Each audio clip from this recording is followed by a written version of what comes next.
This is my review for Den of Thieves starring Gerard Butler and O'Shea Jackson Jr. I hope you guys enjoy. The ending sequence really gives a lot of information to who Gerard Butler in this movie is going to be dealing with. He plays a lieutenant in the sheriff's department. He kind of breaks down the scene. I don't know if it's right then and there or if it's when he's breaking down the scene and he has his big board of who it could be, but he basically understands that these people are former soldiers. He says that, they only shoot uniforms, they don't shoot civilians. That's not what they were trained to do. I feel like that's a big key in helping his character narrow it down to who is running like the job. Right after a scene where Gerard Butler's in the bar talking to Donnie, who's played by O'Shea Jackson Jr., he stuns him unconscious and he takes him to, I don't know if it's a hotel. They have an area set up. He's interrogating him about everything that he knows about the crew. That was a really interesting scene for me. I like the dynamic, I would say, between Gerard Butler's character and O'Shea Jackson Jr.'s character in the scene, because it feels very real. Something that I like about Gerard Butler's character, he has his internal demons. He's a lieutenant for the Sheriff's Department of LA, the Major Crimes Unit, and he's not perfect at all means, and for this movie, when I remember seeing it coming out, I assumed until I saw it that Gerard Butler was a dirty cop, or that he was in on the heist at some point, and he has those demons that you feel like all dirty cops in all movies carry with him. He's cheating on his wife. In one scene, he goes home and his wife basically caught him in not in the act of cheating, but he texted the wrong girl like, "Oh, that was so hot last night," and she just explodes on him, leaves him, takes the kids, and she's out. And you see him fighting against that.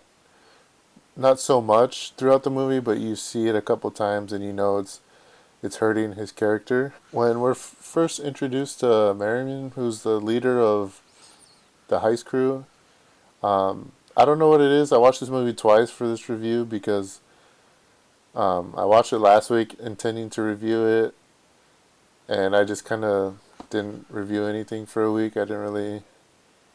I kind of like my mind just went away. But I really like I really like Merriman's character. I felt really drawn to him, like his charisma, like he just has all the answers. He knows what's going on. He knows how the plan's going to go down.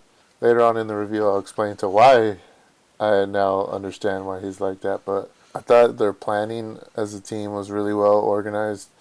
In the beginning, they steal the armored car, and you're like, okay, they're stealing an armored car. Then you find out it's empty, and then it's like, okay, well, was that planned? It was. And then there's this part where Donnie goes and he gets a job at a Chinese restaurant not too far away from the Federal Reserve, which is their big plan, like their big heist. And so like he's becoming familiar with the inside of the facility because he takes in an order at one point for some ladies. And I think one of the funniest scenes in this movie was the scene where 50 Cent's character, his daughter is going to get taken to prom, and her date shows up, and as any dad would be, he's very protective of his daughter, and 50 Cent takes the daughter's, I don't know if it's her boyfriend, but her date into the garage because he wants to talk to him.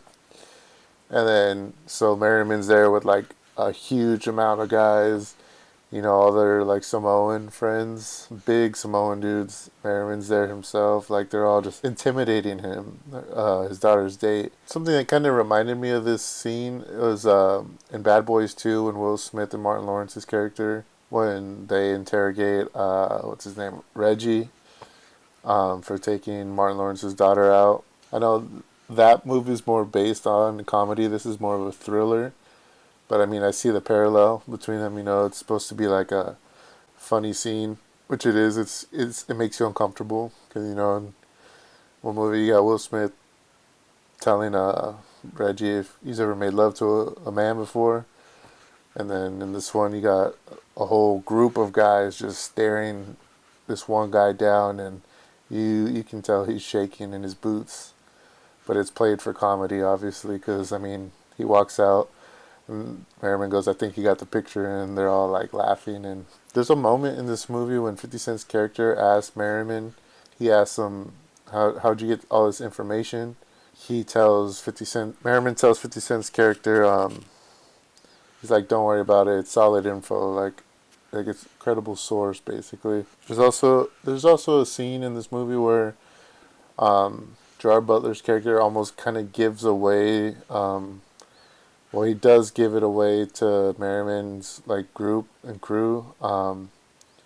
That he obviously has talked to Donnie before, and he's just very like on the nose about it. Later after that scene, Merriman's like threatening Donnie, like saying, "Oh, are you a cop?"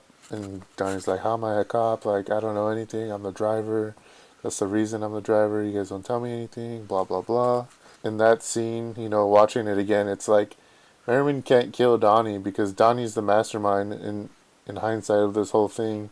It's his job, but with Merriman's crew, which goes back to like when 50 Cent's character says, "Where do you get the info from?" And he's like, "It's credible." It's like in the very end of the movie, it shows all this come to like fruition of who's the mastermind behind the whole thing.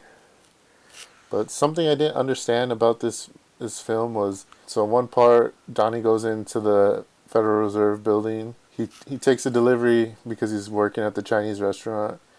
He gets his ID badge to go in. It's the guest one, and he comes back. He takes it off. He gives it to the guy at the security counter. But in the very beginning of the film, there's a guy who works at the Federal Reserve, and he leaves his ID on the counter and blah blah blah. Like, if you're paying attention to it, I caught it the second time watching it that happens, and then so I caught that. So I was like, okay, well that's in the end of the film. Um, Once like Donnie's, he's in the reserve throwing all the money down the chute to the trash truck, and he comes out with the badge on. And I'm like, well, how do you get the badge? And in my head, when I saw this the second time, I was like, well, that's just he copied the guy's badge, or he put the plastic visitor pass over it. But then it cuts to him on the bus at one point, and he has two badges in his hand, and I don't remember how he got the visitor badge because there was no point in the movie when he got a visitor badge. Because at that point on the bus, he's not even working for the Chinese restaurant. So I'm just kind of like, there's like a little plot hole, unless it is explained in the movie. Maybe I should watch it again. So at the point when the whole heist is happening, and you have Donnie, he's the one inside the Federal Reserve, like their counting room. He's getting all the money, packaging it up to throw it down the trash chute. That is such like an intense moment during the movie. Like, I remember like my heart was racing because you're like, is he gonna get caught? Is he not gonna get caught? He's going as fast as he can. He only has like 2 minutes, I think, to get all this money and throw it down the chute, and then get out of there. He ends up going through like the air duct. But you're just like, oh my god, he's gonna get caught. And there's like, you have a feeling like there's the one security guard who keeps walking back and forth, and he's like, man, he's gonna catch him. He's gonna see him, because like you have that feeling like this cop knows something's wrong. So you just have the feeling that he's gonna get caught the whole time, and it's part of the movie. The intensity is kicked up. It's a thriller. Your heart is racing. Mine definitely was, and I was just so like panic mode. Like, this cop is gonna catch Donnie. Something's gonna happen. Something's gonna go wrong. They're gonna do something wrong. Trigger an alarm. And something that I caught the first time around this was, so Donnie has to throw the bagged money down a trash chute, and it goes straight to the trash can. And I remember watching this the first time, and I saw the trash truck guy, and then I saw the second trash truck, and I was like, huh, that's a little weird. Why is there two trash trucks? Not that they're on the same route, but they're just not both directly at the trash can, but like the one guy takes it and he's leaving, the other guy's coming the other way, and you're just kind of like, that's kind of odd. And very end, there's the shootout between Nick and Merriman, and Merriman is out of bullets, and he knows that he's gonna die. You know, he's bleeding out. I mean, Merriman puts the empty clip back into his gun, and he comes out from behind the car, and Gerard Butler kills him.